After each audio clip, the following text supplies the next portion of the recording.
Bonjour à tous, bienvenue dans Cult & Click pour une nouvelle une vidéo anime, 5 animes, les 5 meilleurs animes de tous les temps.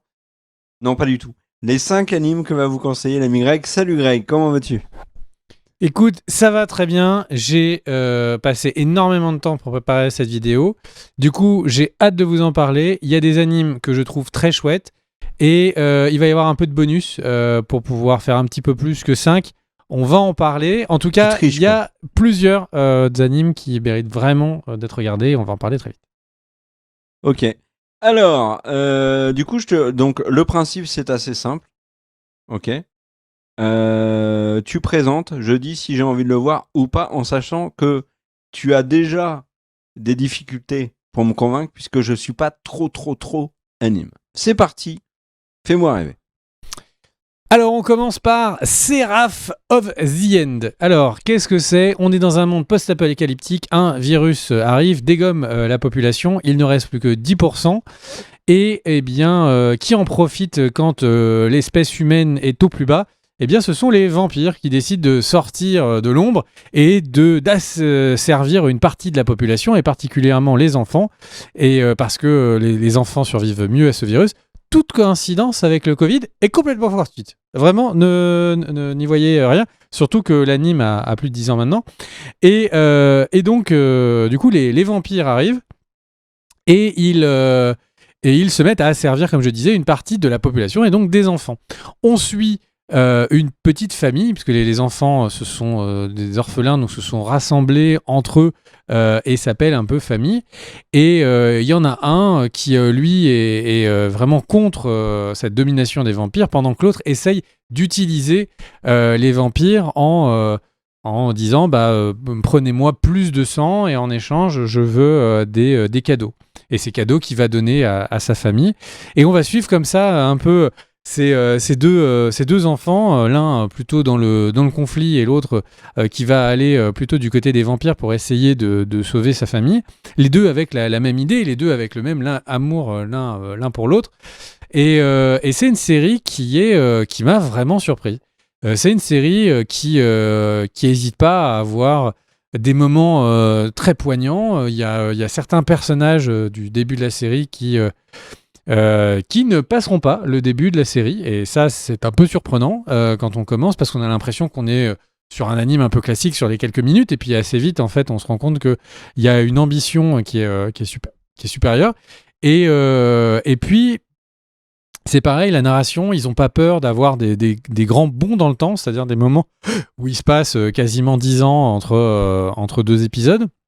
L'histoire avance très bien, les personnages sont très bien écrits. Il y a un travail sur la musique, et notamment les paroles de la musique, qui est complètement inhabituel. En fait, ça arrive souvent qu'il y ait de très belles musiques dans les animes, mais là, il y a des thèmes sur des personnages, comme dans une série ou comme dans les grands films. Il y a vraiment des personnages qui ont des thèmes spécifiques. Il y a des relations entre les personnages qui ont des thèmes. Je pense notamment à la musique de générique de fin, qui est vraiment sur les deux personnages, avec la musique qui questionne: est-ce que tu seras toujours de ma famille ? Est-ce qu'on devra un jour rentrer en conflit ? Enfin, vraiment, je suis surpris par la qualité d'écriture, la qualité de mise en scène. L'intrigue se déroule et se développe très bien. On se demande toujours qu'est-ce qui va se passer. Et il y a des moments où on se demande à quel point les humains sont pas autant des pourritures que les vampires. Et du coup, rien n'est vraiment tout blanc ou tout noir. Il y a quelques épisodes qui sont peut-être un petit peu moins bien parce qu'ils sont là pour plus poser l'univers. Et j'ai l'impression que c'est un des top 5 des animes sur les vampires que j'ai pu voir. Et vraiment, il y a, dans certaines œuvres, il y a une émotion, il y a un truc qu'il n'y a pas dans d'autres. Et les animes sont parfois un peu trop stéréotypés, etc. Et là, je trouve que quand les personnages se parlent, il y a une émotion, il y a un intérêt. Les scènes d'action sont très réussies aussi. Enfin bref, je vous conseille très très très très fortement Seraph of the End, un anime qui du coup a eu de longues années entre la saison 1 et la saison 2. Donc du coup, il y a une saison 1 et une saison 2. Et en ce moment, il y a un débat sur la saison 3 qui est attendu potentiellement sur Netflix. Donc du coup, je vous conseille de regarder sans plus attendre Seraph of the End. La série se trouve sur Netflix et ADN. Est-ce que ça t'a donné envie de le regarder, mon cher Kerr ? Un peu, ouais, parce que Apocalypse, vampire, donc voilà, mais il faut être lucide et avouer humblement que en termes de vampire, on n'aura pas mieux de toute façon que Twilight. Et N'en je déplaise à sais certains. ô combien de personnes vont être d'accord avec toi. Moi, je pense que quand même Seraph of the End est un peu au-dessus. Du coup, Ça n'engage que toi. Ça n'engage que toi. Tu prends n'engage tes responsabilités. que moi, effectivement, le fandom de Twilight est toujours en pleine discussion, un team Eddie ou team machin là, et du coup, bref, on vous laisse débattre. Le truc, c'est qu'on va passer. Le deuxième anime. Voilà. C'est quoi ton deuxième anime ? Alors, on passe sur le deuxième anime, on va passer de Remain, donc re-min. C'est une manière d'épeler et en même temps de donner le temps au réalisateur de trouver des photos. Et donc, Remain, c'est quoi ? Alors, c'est l'histoire, c'est un anime de sport. Effectivement, il y en a quelques-uns. Et c'est un anime de sport sur, eh bien, je vous donne dans le mille, sur le water polo. C'est un sport que je ne me voyais pas regarder en anime.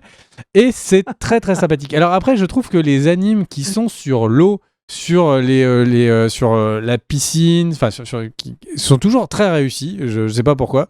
Ils se disent oh putain l'eau c'est trop compliqué, on va mettre des animateurs de génie. Donc l'anime est particulièrement joli. C'est l'histoire d'un personnage qui s'appelle Minato. Et Minato, en fait, ce pauvre Minato, il a un problème de santé qui fait qu'il va rester dans le coma pendant de nombreuses années. C'était une star, un des génies du water polo. Et en fait, le problème, c'est que ces années qui passent dans le coma vont faire que, en fait, il va malheureusement perdre une partie de sa mémoire et ne plus se souvenir de rien, et notamment de ne se souvenir de rien de ce qui s'est passé dans ces années de succès de water polo. Donc pour lui, il connaît rien, il sait rien du water polo, alors que tout le monde pense que c'est une des plus grandes potentielles stars de l'histoire du water polo lycéen. Et donc il se réveille, lui il connaît rien du water polo, tout le monde pense que c'est un génie, même d'un point de vue physique en fait, d'avoir passé comme ça des années dans le coma, bah, il se souvient, enfin son corps est complètement atrophié, il a plus de muscles. Alors il y a un petit catch scénaristique que j'ai toujours pas vraiment compris, qui fait que il a beau avoir passé des années dans le coma, il est quand même dans la bonne année au lycée, qui voudrait dire que le mec il s'est tapé en 3 mois de vacances 3 années d'école. Mais vous embêtez pas avec ça. Du coup, il est donc dans une nouvelle école qui est nulle en water polo, mais évidemment, on va suivre le club de water polo qui, petit à petit, va avoir de plus en plus de nombres, sachant que les premiers épisodes, c'est est-ce que oui ou non, ils vont réussir à avoir le nombre minimum de membres pour pouvoir jouer compétitivement. Et c'est plutôt chouette. C'est plutôt chouette. Les personnages sont tous très différents, très intéressants. L'animation, comme je disais, est vraiment chouette. Le côté tu es un génie du water polo, mais le mec il y connaît rien du tout, c'est intéressant parce que ça pose quelques questions sur l'inné l'acquis et le fait qu'en fait il galère, hein, et c'est pas du tout facile. Vraiment il départ de zéro, et du coup quand tout le monde lui dit mais pour toi tu marchais sur l'eau, c'était incroyable, ça donne une réflexion sur qui on est et en fait de qu'est-ce qu'il faut faire pour devenir la meilleure version de soi-même, qui sont plutôt chouettes. Du coup, bref, je vous conseille Remain, un petit anime de l'été qui se regarde avec un petit pastis si vous êtes majeur à côté de la piscine. Si vous n'aimez pas le pastis, ça marche aussi avec de la bière, hein, soyons honnêtes, ou n'importe quel type d'alcool. Personnellement, Coca Zéro, c'est vraiment, en fait, c'est n'importe quel type de boisson, hein, soyons honnêtes. Est-ce que tu as eu envie de regarder Remain, qui est donc disponible sur Wakanim ? Alors, pour être franc, le water polo, non, là, cette fois, tu m'auras pas. Tu as essayé de me vendre de nombreux animes de sport. Tu m'as fait le basket. Alors, le basket, j'adore. Le volley, bon, bof. La boxe, etc., etc. Là, quand tu m'as dit, ouais, je vais vous parler d'un anime de sport, je me suis dit, il va me sortir un truc comme le curling. Mais je crois qu'on avait déjà dit qu'il y avait un anime de curling en plus qui était bien. C'est faux ou... Il me semble. En tout cas, le water polo, je l'avais pas vu venir. Donc tu ne m'as pas convaincu sur cette série de Water Polo, mais si tu as une série sur le cyclisme unijambiste, peut-être que non plus ça ne marchera pas. Est-ce que tu peux me parler de ton troisième Alors c'est pas vraiment mon troisième, c'est un peu celle qu'on appelle en anime le Wato Mina Karotu. Donc en gros la carotte du Japon. Et donc en fait donc c'est pas vraiment le troisième, c'est un autre anime de sport que je veux caler. Je veux le caler parce que en fait c'est pour en parler 2 secondes, ça m'amusait. Mais j'ai regardé que les 2 premiers épisodes. Je suis pas sûr de vous conseiller de regarder la suite. Mais c'est Burning Kabaddi. Burning Kabaddi, je te laisse chercher mon cher Oupi. Alors Burning Kabaddi, c'est un anime de sport sur le kabaddi. Et alors, est-ce que ça te chauffe, Kerr ? Est-ce que tu es un fou de kabaddi ou pas trop ? Cette fois, tu m'as trouvé un anime de sport dont je ne connais même pas le sport. Eh ben, c'est en fait, exceptionnel, non ? l'anime est en soi très bien noté. Il est notamment diffusé sur ADN où il a 4,9 sur 5. Donc c'est vraiment... moi, je me suis dit, faut checker.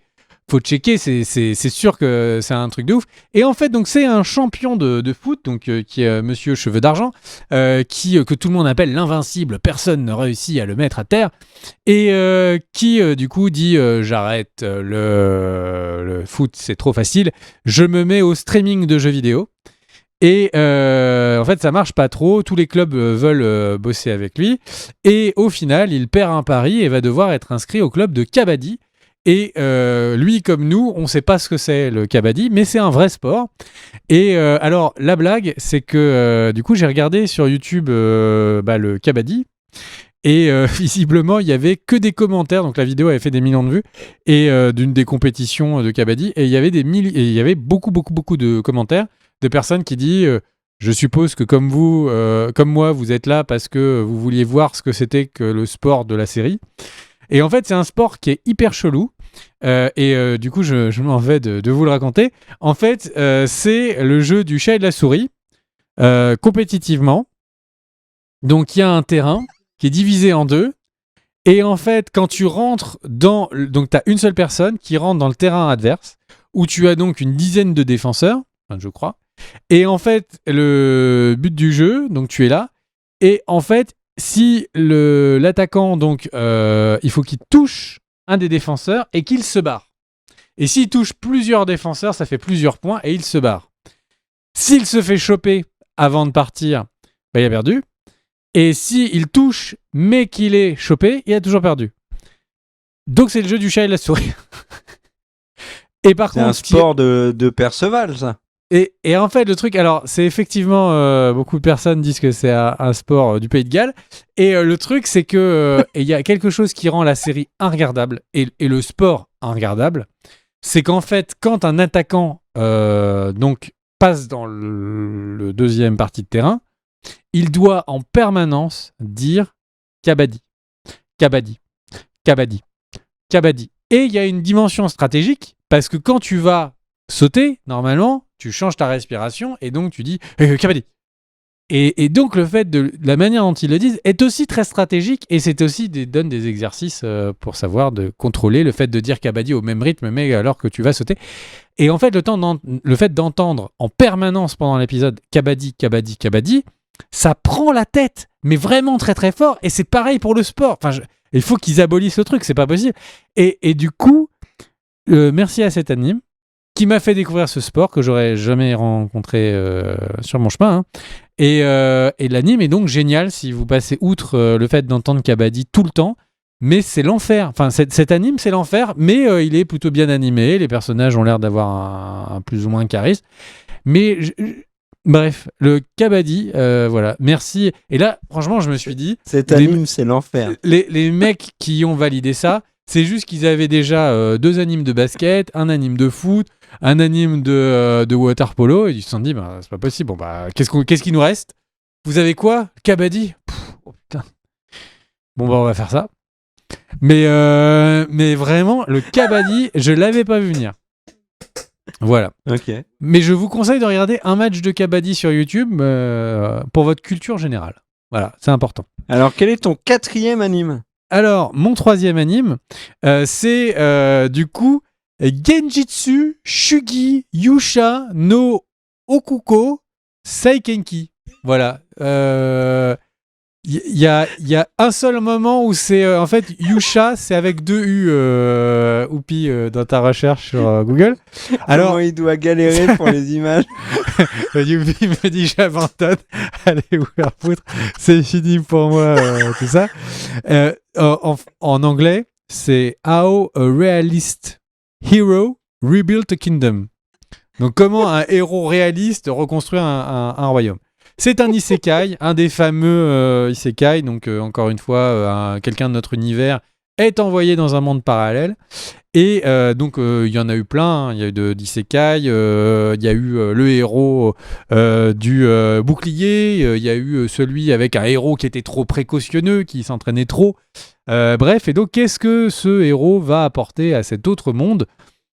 Eh ben, en fait, c'est un héros réaliste. Et quel est le pouvoir du réalisme qui va sauver ce monde du démon ? Donc, c'est un autre monde, un monde alternatif, où il y a eu une invasion de démons qui ont récupéré un tiers du grand continent. Donc, il n'y a qu'un seul grand continent. Les royaumes humains sont tous en train d'essayer de se défendre. Il y a une espèce de période de flottement où les démons n'attaquent plus et les humains sont en train de se réconcilier, et un royaume va être obligé d'invoquer un héros millénaire qui va revenir pour du coup les aider, parce que ce royaume est dans une crise incroyable, il n'y a plus de nourriture, vraiment ils n'ont presque plus d'armée, ils peuvent se faire envahir par les autres pays, enfin bref, le royaume va très mal. Et du coup, ils invoquent un héros, donc ils se disent qui on va avoir. On va avoir un mec qui va être sur un Pégase, qui va être capable d'envoyer l'émetteur de Pégase, puisqu'on est dessus, et qui va être un mec qui a une épée enflammée. Enfin, quel est le pouvoir incroyable que va avoir ce héros ? Et en fait, ils amènent un mec qui est juste un mec hyper réaliste. Et du coup, le premier truc qu'il fait, donc le premier anime, donc on rappelle les animes, c'est toujours un peu vraiment épique. Et en fait, donc il arrive et il fait un bilan comptable. Voilà. Et il prend en fait le royaume et il dit en fait vous dépensez trop. Donc on va remettre la balance comptable. Et puis donc là en fait donc épisode 2, il se rend compte qu'il y a peut-être de l'argent qui est détourné, donc il fait comme un contrôleur du fisc, il fait un contrôle de gestion. Et épisode 3, ils se rendent compte que en fait ils produisent trop de certaines ressources. En fait, ils produisent trop de coton, donc c'est normal qu'ils aient pas de bouffe. Et en fait, il y a un truc. C'est hyper réaliste, mais en fait, c'est toujours inattendu. Et du coup, ça en fait quelque chose qui est très sympathique à regarder. Je n'attendais pas dans ce truc complètement épique qu'il fasse un bilan comptable. Il a effectivement un super pouvoir qui est le fait de pouvoir signer énormément de documents en même temps, ce qui lui fait qu'il peut avaler l'administratif du pays très rapidement.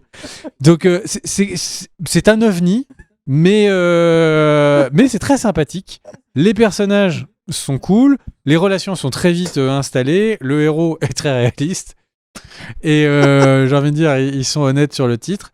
Et voilà, il y a plein de moments qui sont hyper inattendus. Il y a des elfes de la forêt noire qui arrivent ils envoient leur plus grande championne, qui est donc vraiment une elfe imbattable par personne, etc.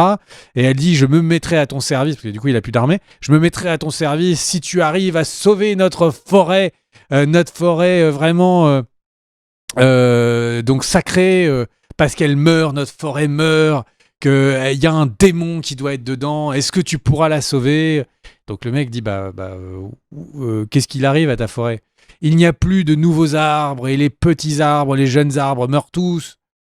Et du coup il leur dit, c'est juste que vous élaguez pas en fait, il suffit que vous élaguiez, ça laisse un peu d'air, les nouvelles pousses vont pousser, et puis du coup la forêt va reprendre, il faut couper un peu, il faut élaguer, vous avez déjà fait ça. Et du coup, il y a un temps mort, et d'un seul coup, les elfes noirs se rendent compte qu'ils n'ont jamais fait ça depuis des siècles. Et du coup, ils disent on est tous à ton service. C'est complètement absurde, mais en même temps très sympathique. Alors, c'est pas non plus une série comique, mais c'est complètement inattendu et je suis très content de regarder ça toutes les semaines. C'est sur, j'ai un doute, je crois que c'est du Wakanim. Attendez, je vais vérifier. Wakanim ADN, j'ai un doute. Hop. J'utilise l'application Just Watch. Just Watch, c'est une application gratuite. On n'a aucun partenariat, mais c'est vraiment utile pour regarder où est-ce que c'est. Est-ce que ça, On devrait pendant que je demander un vérifie, partenariat est-ce à force, quand même. est-ce que ça te tente, mon cher Kerr? Alors, oui, mais par contre, est-ce que tu pourrais me redire le titre en japonais, s'il te plaît? Alors, bien sûr, parce que du coup... mais en fait, je n'ai pas besoin de le dire parce que visiblement, Youpi c'est sur ADN. Youpi va l'afficher, il l'a noté tout à l'heure. Non, vas-y, dis. Alors, Genjitsu, Shugi, Yusha, no Okuko, Seikenki. Voilà, Youpi. Franchement, tu le dis une fois, tu l'as retenu pour toujours. C'est le genre de titre accrocheur. Et voilà. En tout cas, vraiment, le pitch est génial. Vraiment. Mais en tout cas, très surprenant. Puisqu'on a fait quelque chose marrant, je vais faire quelque chose de pas du tout marrant, qui est plutôt un coup de gueule.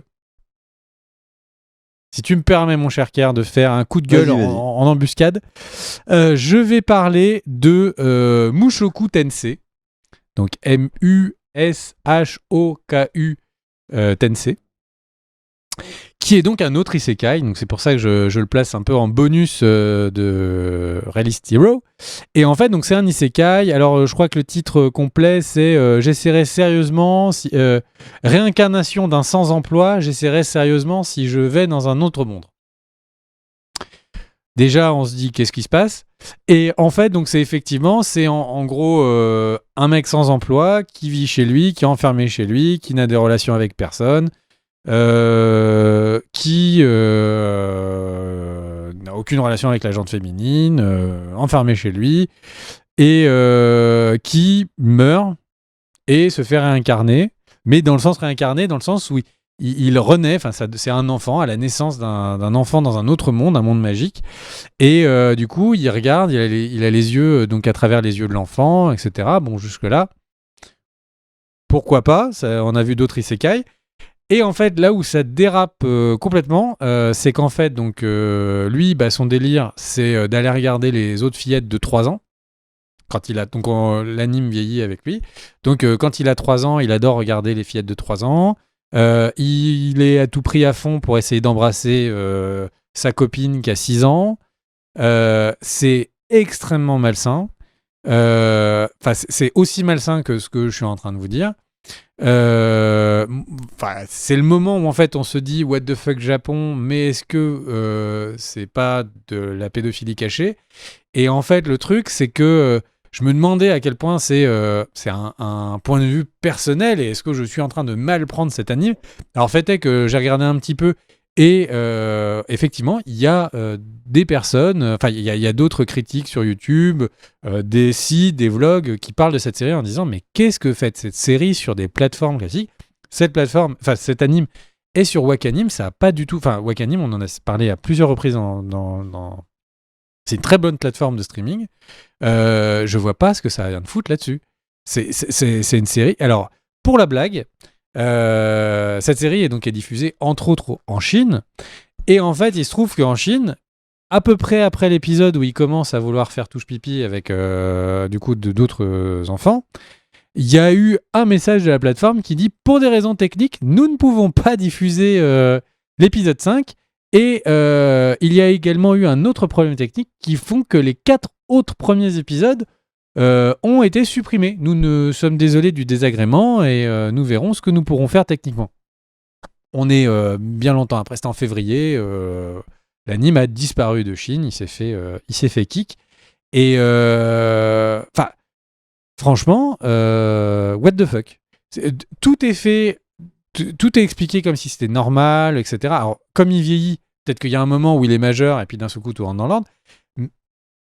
Mais c'est juste pas acceptable, quoi.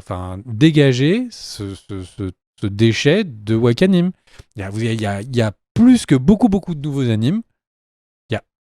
Il y a de la place pour avoir autre chose qu'un déchet comme ça. Voilà. Petit coup de gueule sur Mushoku Tensei que je vous invite à ne jamais regarder. J'adhère complètement à ce que tu dis. Et c'est pas la première fois d'ailleurs que tu parles de ce genre d'anime. C'est en effet à gerber. Alors, parle-nous donc de ton anime suivant qui, j'espère, cette fois sera un coup de cœur. Effectivement, c'est un coup de cœur. C'est un anime qui est plutôt ancien. C'est un anime de 2002. C'est Ra Xephon. R-A-H-X-E-P-H-O-N. Ra Xephon. C'est un anime de 2002. C'est un très bon anime de 2002. C'est un coup de cœur. C'est un anime qui a un extrêmement bon démarrage. En fait, on est du coup à Tokyo, où on suit Hayato, donc qui est le personnage du milieu. C'est un anime qui est un des animes post-Évangélion, c'est-à-dire que c'est un des animes qui est de mecha, de gros robots, qui est très très très influencé par Évangélion, et du coup par le fait qu'un anime peut être aussi bien en animation, en histoire et en action, qu'il peut avoir un fond et des personnages travaillés. Et ça, la série le fait très bien. Quel est le pitch de base de Ra Xephon ? Hayato, donc, qui est un lycéen à Tokyo. Il y a des trucs qui lui semblent un peu chelous auprès de ses profs, auprès des gens, etc. Il y a des trucs qui sont un peu bizarres, mais il a sa petite vie de lycéen, etc. Il rencontre une demoiselle, et puis, d'un seul coup, la ville se fait attaquer. Tokyo se fait attaquer par des envahisseurs. Du coup, les encadrants leur disent attention, c'est des aliens, etc. Ils sont en train de nous attaquer. Du coup, ils se barrent. Et ce qu'ils ne comprennent pas, c'est que les encadrants, les personnes qui leur donnent des ordres, sont extrêmement étranges. Et en même temps, du coup, ils sont en train de se faire attaquer par des potentiels aliens. Donc, du coup, il veut se barrer. Et puis, en fait, ce qui se passe, c'est que il est amené à se rendre compte qu'en fait, les attaquants sont les humains survivants. Et que eux, à Tokyo, sont en fait bloqués et contrôlés par des aliens. Et c'est en fait l'inverse de ce qu'il leur est raconté. Et du coup, il va donc quitter Tokyo, aller du côté des derniers humains survivants sur la planète, qui ont donc créé des robots pour aller booter de l'alien. Les personnages sont super bien écrits. Il y a des retournements de situation qui sont pas constants, mais qui sont suffisamment présents pour vraiment inciter à regarder. On est collé à Hayato, on est sur sa psyché vraiment post-Évangélion. Si Évangélion ça vous parle, je pense que celui-là vous parlera beaucoup. La bande-son est excellente. Ils ont notamment appelé Yoko Kanno pour faire le générique d'intro. Yoko Kanno, c'est la compositrice de Cowboy Bebop. Si vous aimez Cowboy Bebop, j'en parle pas beaucoup plus. Donc vraiment, Ra Xephon, une petite perle. Et pourquoi je parle beaucoup de post-Évangélion, c'est parce que, pour ceux qui connaissent Évangélion, au fur et à mesure des anges, au fur et à mesure de l'anime, les combats deviennent de plus physiques à plus psychologiques. Et en fait, il y a ça dans la série, c'est-à-dire que, certains combats sont physiques, certains combats sont sur le contrôle des mechas, mais certains combats sont aussi plus intellectuels et sans jamais être chiant, comme c'est le faire Évangélion. Bref, une série que le temps a un petit peu effacée, mais on m'en a reparlé il y a pas longtemps et je me suis rappelé à quel point j'avais vraiment apprécié. Et il y a un petit moment au milieu de la série, il y a un petit moment d'errance, un petit moment où en fait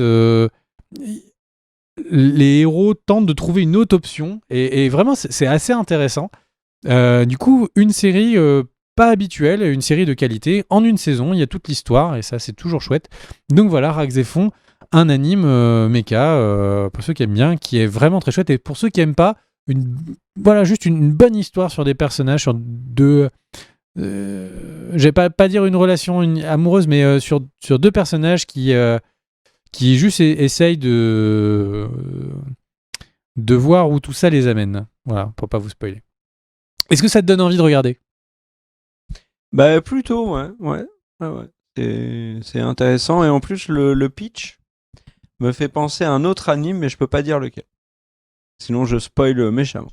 Mais je pense que tu comprends de quoi je parle. Bon, est-ce que tu en as un dernier ? Eh bien non, j'ai fini et je suis enfin... Et du coup, ça fait quand même 8 animes en 5. Du coup, je suis très content d'avoir fait cette vidéo. Moi, mon coup de cœur du moment, c'est vraiment Seraph of the End. J'écoute en permanence la BO, c'est vraiment chouette, c'est surprenant, ça avance bien, c'est bien rythmé. Donc vraiment, Seraph of the End, j'ai envie de dire allez-y. Si vous cherchez quelque C'est le chose truc de avec les vampires, ça. exactement, si vous cherchez quelque chose de décalé, le How Realist Hero, moi je trouve ça vraiment chouette. Dans la catégorie vraiment été, regardez quelque chose de plaisant, quelque chose de frais, vraiment Riemann, c'est très sympa. Et si vous cherchez une perle cachée du passé, Rags et Fonds, c'est vraiment mon conseil. Voilà, si je résume un peu, c'est 5 animes. C'est 5 animes de l'été pour moi, tout à fait. Tu as donc le mot de la fin, mon cher Kerr. T'en as dit 4 dans les 5. Moi, je suis perdu. Hein. T'en as dit trop. Et quand tu résumes tes 5, En fait, il y en a suivant... plus que 4. Moi, pour moi, 5, c'est 5. Ouais, toi, parce 5, qu'en fait, il y a eu du jamais bonus. 5. Il y a eu du bonus. On n'est pas vraiment à 5, on est un petit peu plus. Moi, je vais donner mes 4 préférés. Quel est ton préféré dans ceux que tu vas le plus regarder? Ouais. Alors, le bilan comptable, ça a l'air goldé. Et le jeu, le chat et la souris, là, voir le un Kabaddi, épisode... Vous faites pas chier avec la série, mais allez regarder sur YouTube ce que c'est le Kabaddi, parce que c'est vraiment... J'ai pas vu d'autres sports comme ça. Et il y a des génies du Kabaddi. Enfin, c'est comme tous les sports, il y a des mecs qui l'ont tenté, qui l'ont maîtrisé. Ça n'a aucun sens. Des bisous à tous, on se retrouve pour une prochaine vidéo. Peut-être que sans le vouloir, cette vidéo aura buzzé et aura créé la passion du Kabaddi en France. Je sais même pas si c'est au JO le Kabaddi. Attends, le Kabaddi au JO, je crois que ça y est. Non. Je crois que ça y est. Je crois qu'en ce moment, il y a des mecs qui se lèvent à 4h du matin parce qu'il y a leur équipe qui passe de Kabaddi. Et ça, c'est incroyable. Ça s'écrit comment, Kabaddi? Ça s'écrit K-A-B-A-2-D-I. Voilà. Kabaddi. Alors, Kabaddi JO. Je tape JO. Et la première réponse, c'est rêve pas.